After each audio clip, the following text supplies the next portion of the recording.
So Nick, just talked to Gary, and he kind of gave me the overview of what you all do to get prepared and how you have to move. And I guess now you're going to show the organization, I get the behind the scenes before the trucks ever really leave and start their work. And so can you start explaining kind of what this is and some of the other pieces of equipment or blades that you have in this building? Sure.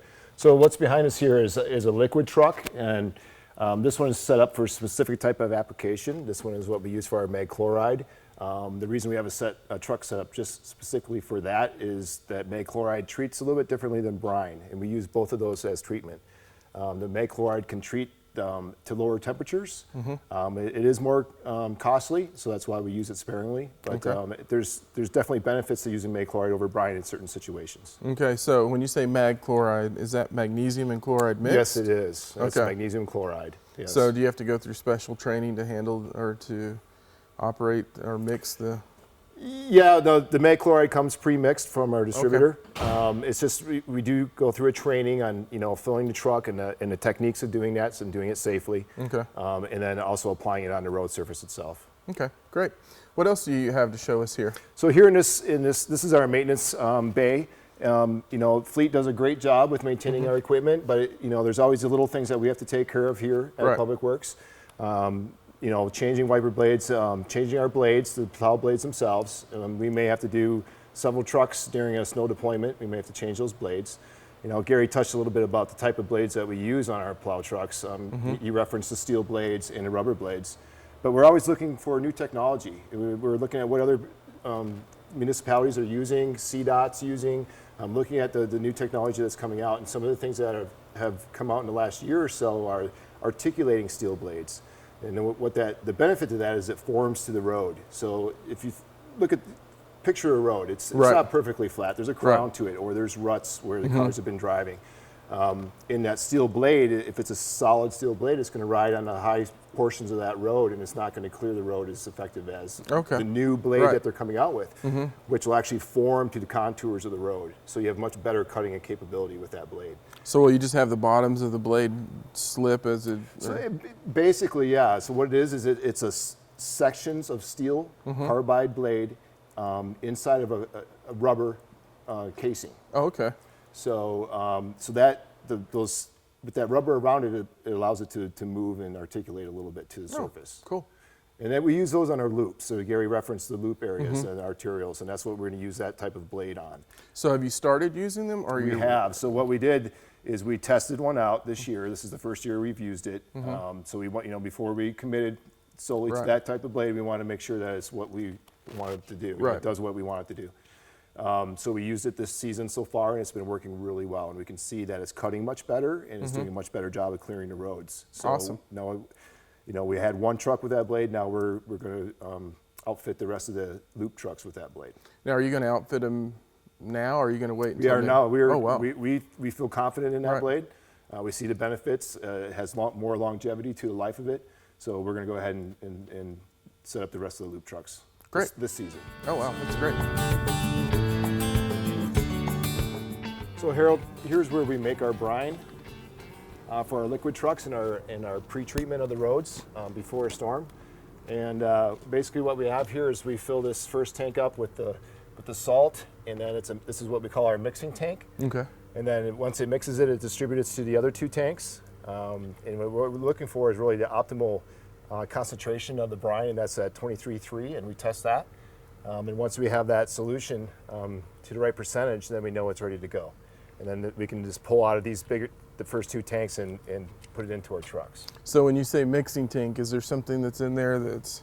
Yeah, so basically all we're doing is we're going to be adding water to this tank, and we have a circulation pump right there.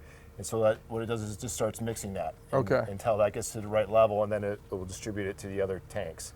Now, it looks kind of primitive, and that's because we really wanted to test this out before we committed to it, just like we did with the blades before that we talked about. And we are looking at this year, we're going to have an automated system. Okay. And it'll be indoors. It's going to be, much more advanced. The benefits of that is it can make it faster. We can add additives to it. Okay. And the benefits of that is that, there's additives that help it stick to the road and make it last longer. There's certain things that additives can do for us. And we want that capability to be able to do that. So we see the benefits to the brine. It's a much more cost-effective way to treat the roads over mag chloride, or Okay. magnesium chloride. Right. And so, we feel that it's worth putting the money into a more advanced system. I guess, is that a manual process in loading? Right now, it is a manual process. Like I said, this is a little bit of a primitive apparatus that we have here, but we load the salt into that conveyor, and then that dumps it in. Gotcha. With our new system, we'll just load they have a big hopper. We just load it with a loader with the salt itself, and then it does everything automatic from there. Okay. Cool. So Harold, here's where we store our magnesium chloride. We do not make the magnesium chloride. We have this brought in from a distributor. This is just where we store it. Like I said, we are transitioning to using brine more often, but there's times we want to use the magnesium chloride. And where we use that really is in our pre-wet systems. So on our trucks, where it lays down the granular material, we have liquid tanks on there. Okay. And what that does is as the granular is dropping out of the hopper, before it gets distributed to the road, it's getting sprayed down by the magnesium chloride. Okay. And the benefit to that is it activates the salt in that material so that it starts working right away once it hits the road. So it doesn't have to sit there and wait for the right condition to start working.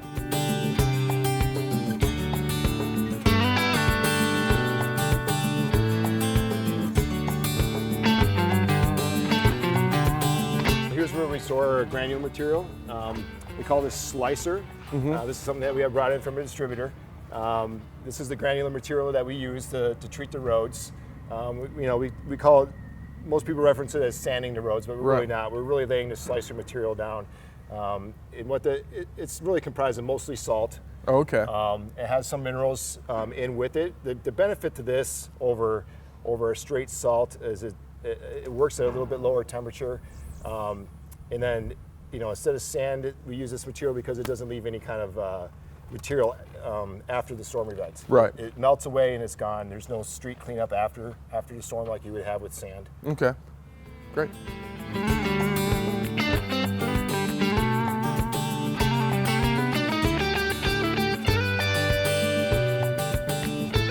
So Nick, we talked about driver training, and at the end of the day, this is what they're operating, and there's obviously a lot of moving parts. Can you tell us a little bit about all the parts and what they're supposed to do, and what the drivers have to do while they're out in the field? Sure.